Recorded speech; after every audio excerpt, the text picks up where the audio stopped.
Turn in your Bibles now to John chapter 12. We're going to look at another story of a woman who anoints the feet of Jesus. And this is Mary of Bethany. This takes place after Jesus raised Lazarus from the dead. Jesus has been invited to a dinner at the house of Simon the leper. Now in John, it doesn't say this was Simon the leper's house. It says it was Lazarus' house. But the same story is also found in Matthew and Luke, and they identify it as the house of Simon the leper. Presumably the leper had been cleaned or had been healed because no one could have been in the same vicinity otherwise. Martha and Mary and Lazarus are also at the dinner, and Martha is serving the guests. And this story is an example of the devotion of the beloved. John chapter 12, verses 1 through 8. 6 days before the Passover celebration began, Jesus arrived in Bethany, the home of Lazarus, the man he had raised from the dead. A dinner was prepared in Jesus' honor. Martha served, and Lazarus was among those who ate with him. Then Mary took a 12-ounce jar of expensive perfume made from essence of nard, and she anointed Jesus' feet with it, wiping his feet with her hair. The house was filled with the fragrance. But Judas Iscariot, the disciple who would soon betray him, said, "That perfume was worth a year's wages. It should have been sold and the money given to the poor." Not that he cared for the poor. He was a thief and he was in charge of the disciples' money, so he often stole some for himself. Jesus replied, "Leave her alone. She did this in preparation for my burial. You will always have the poor among you, but you will not always have me." That dictionary definition of devotion I read earlier should have had a picture of Mary next to it. In Luke chapter 10, we see that she sat at the feet of Jesus while he taught, much to the consternation of her sister Martha. She was also devoted to her brother Lazarus. In John chapter 11, she did not interrupt her mourning. She was mourning the death of Lazarus. She didn't interrupt that until Jesus specifically called for her. So at this dinner, Mary does something dramatic to express her love and appreciation for Jesus.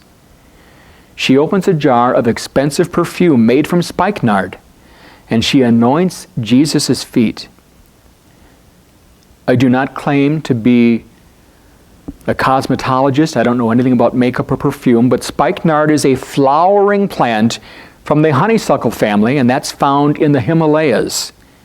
So this probably came from India, and that might explain why this was so expensive. Judas estimated that the amount Mary used to anoint Jesus' feet, 12 ounces, was worth 300 denarii, or about a year's wages.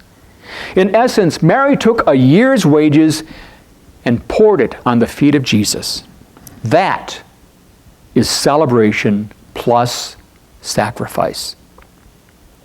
Now, the Bible doesn't say that Mary and Martha were millionaires, but buying perfume that cost a year's wages and then pouring it all on Jesus' feet suggests that they weren't beggars either.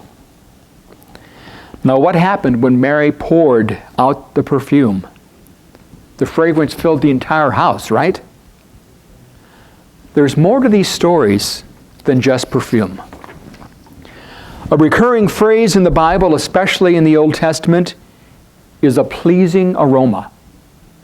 Normally, this refers to something that rises to heaven and is pleasing to God. This can refer to the smell of an animal sacrifice on the altar.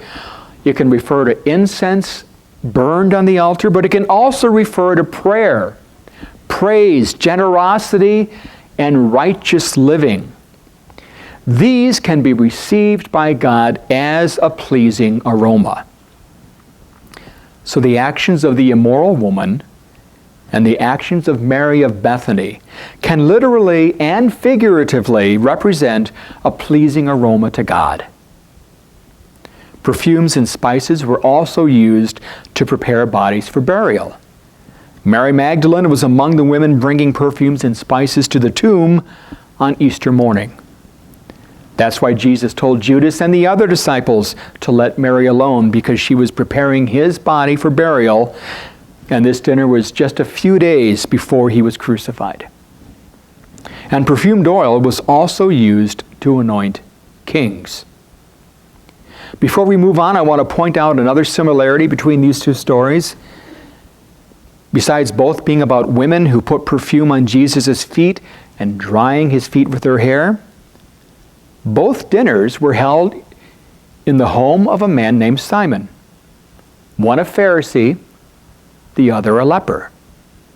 In Hebrew, Simon means listen or hear. So perhaps this is no coincidence.